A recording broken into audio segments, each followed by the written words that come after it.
When you're playing Call of Duty Modern Warfare 2, do you just feel you're not good enough? Do you feel like you choke at certain points or your aim feels a little bit off? Do you want a little bit more sticky aim and have the ability to outplay your opponents with a lot better movement?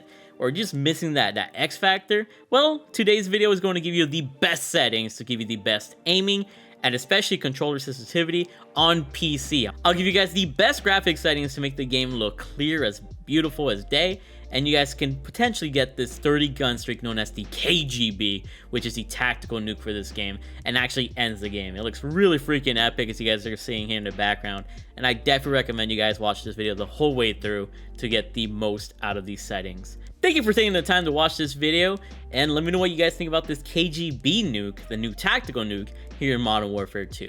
With all that being said, let's go ahead and show you guys the best settings on Modern Warfare 2 for PC.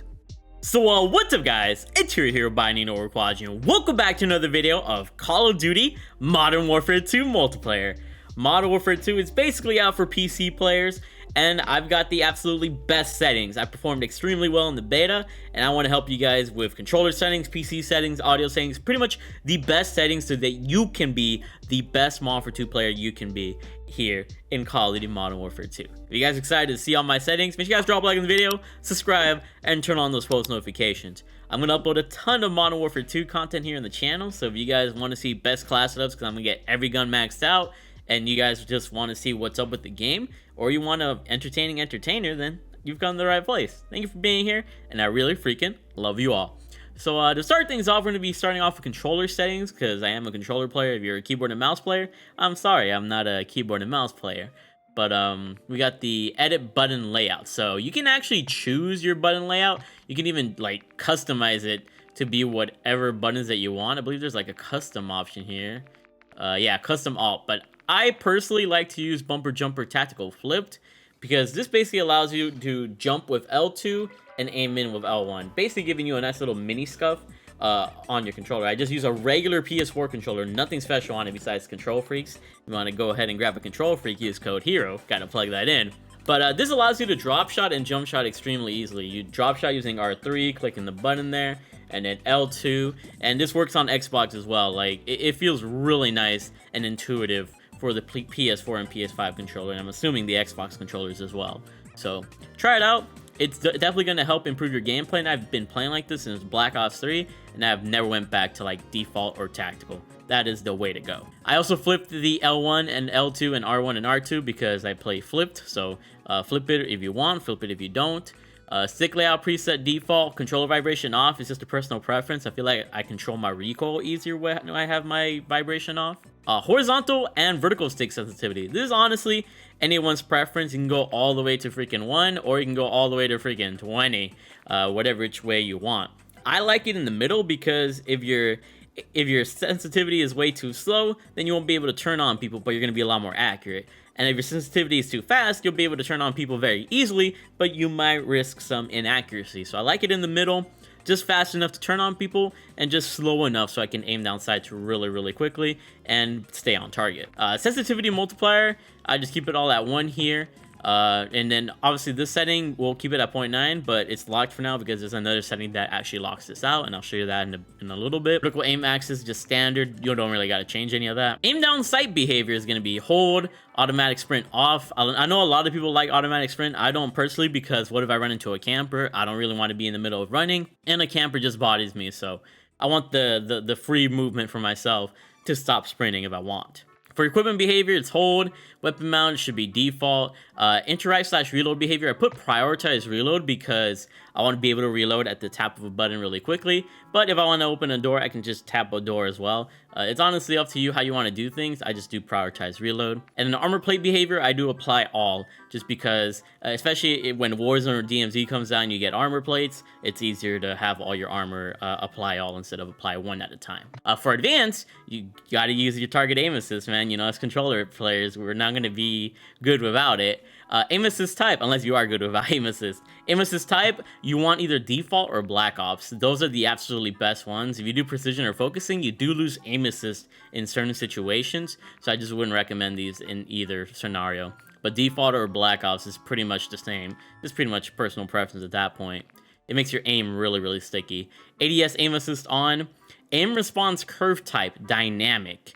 And this is pretty much the best one because standard and linear isn't as sticky with the aim. Dynamic, it gives you a reverse S curse mapping for fine aim rate control. And it's the one that all the pro players use and they've been using since Modern Warfare 2019. And the mechanics of this curve type hasn't really changed since. So dynamic is still the #1 curve type to use. ADS sense multiplier focus, 1.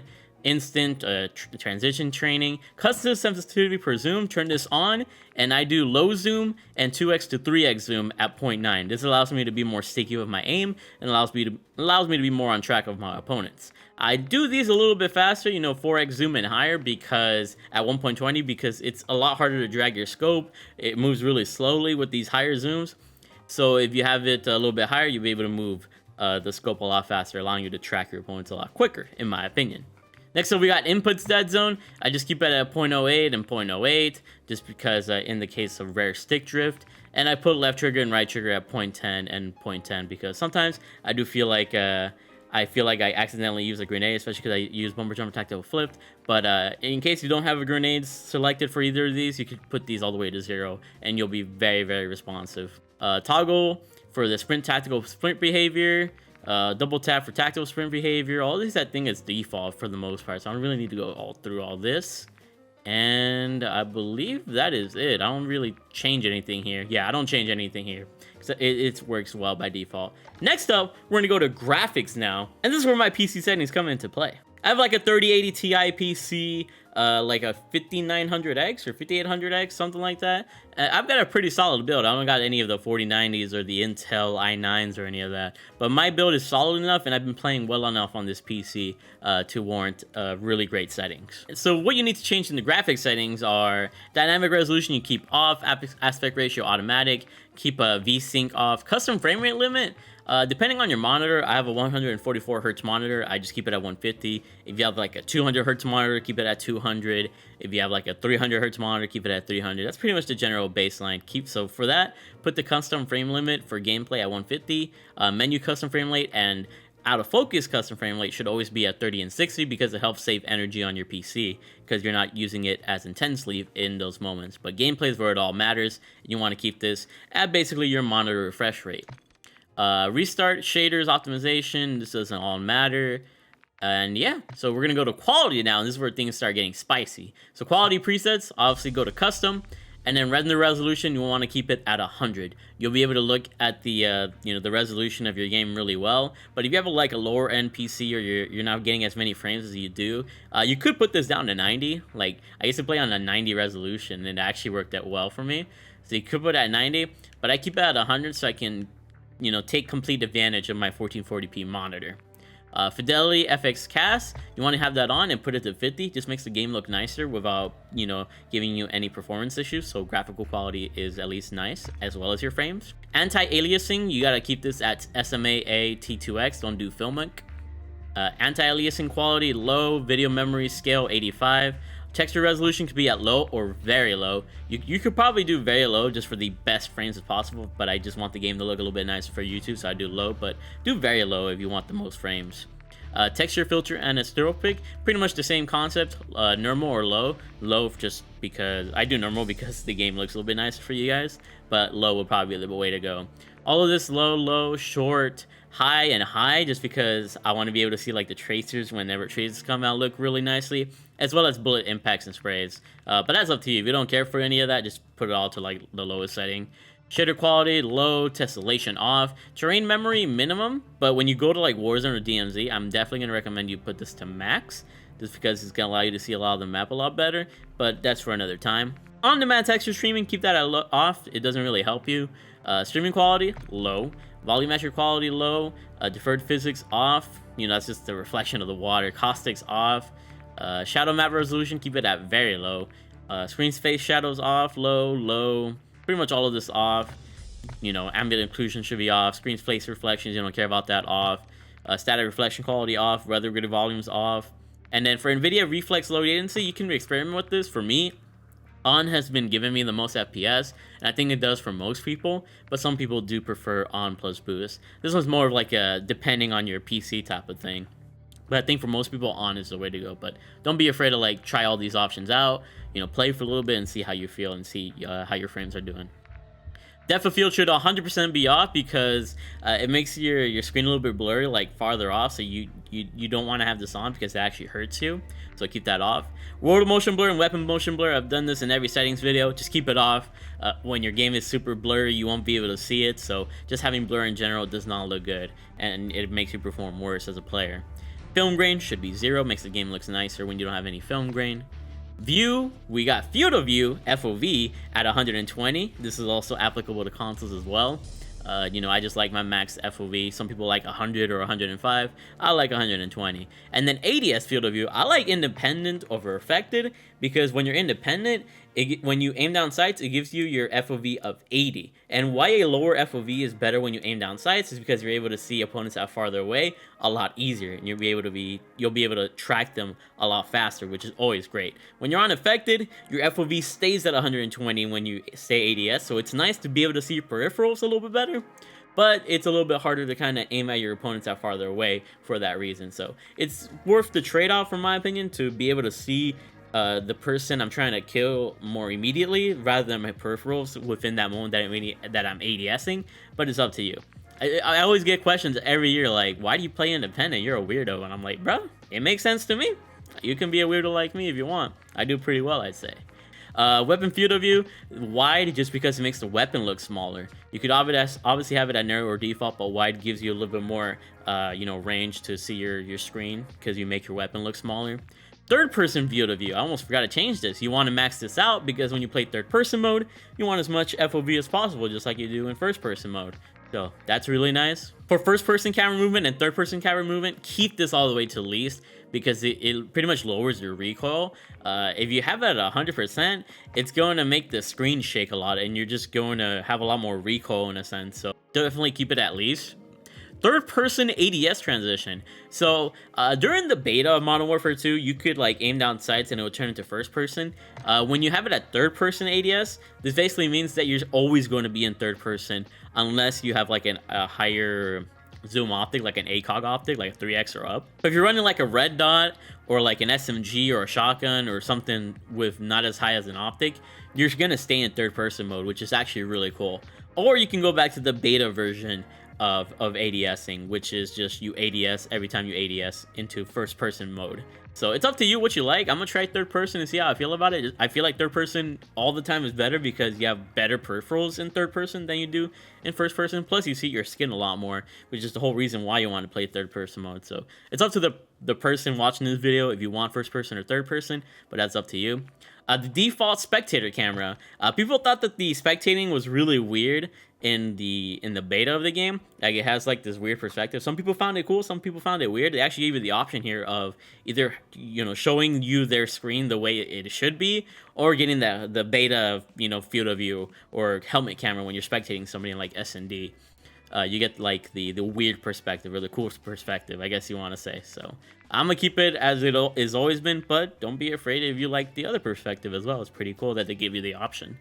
Okay, so for audio, this is one of my favorites. We got master volume at 100 basically. Music volume should be all the way down. I almost forgot to mention, audio mix got to be headphones bass boost so you can hear the bassy sounds, the footsteps. Everything that's important is bassy, so keep that as your primary way to hear footsteps. Dialogue volume at 100. Effects volume at 100 so you can hear the footsteps as much as possible. Actually, dialogue can be down to like 50 or something, just so you can hear people's callouts and stuff. And effects volume obviously should be at 100 because that's how you get your footsteps. All of this doesn't matter too much if I'm not mistaken. Subtitles, you can actually keep this on for multiplayer because you'll be able to read the callouts. You know, if somebody's like calling in a missile on you or an airstrike or whatever the case is, or somebody's landing on you in Warzone, you can read the callout instead of like hearing it. The reason why I don't put it on is because it looks better for the video, I feel like, if people don't see subtitles. But maybe I should run subtitles because you guys don't care about me having subtitles or not.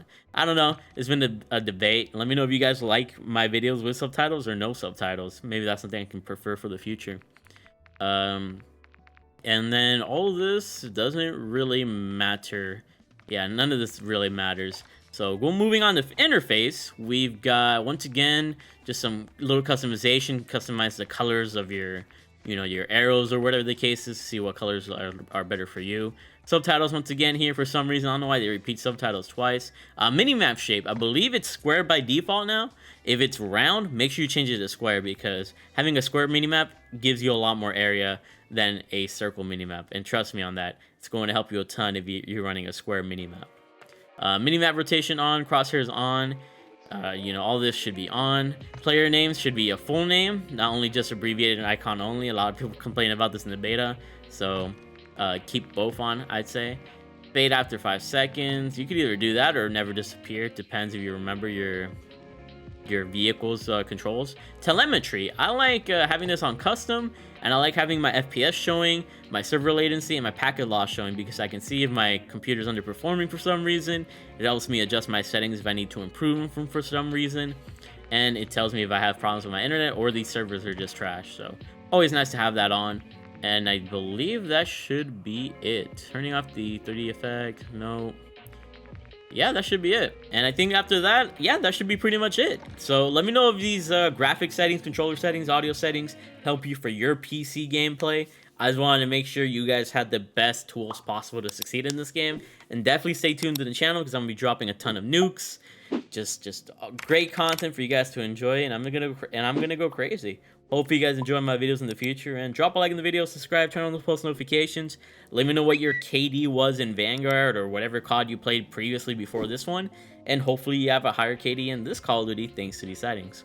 And you could probably compare, you know, if you watch this video later on, your KD before and a KD maybe in a couple months. That'd be pretty cool. Anyways, I'll see you guys later. Keep being big ballers. Look forward to videos every single day, as well as on my main channel if you're curious. Anyways, I'll see y'all later. Bye. I love you all.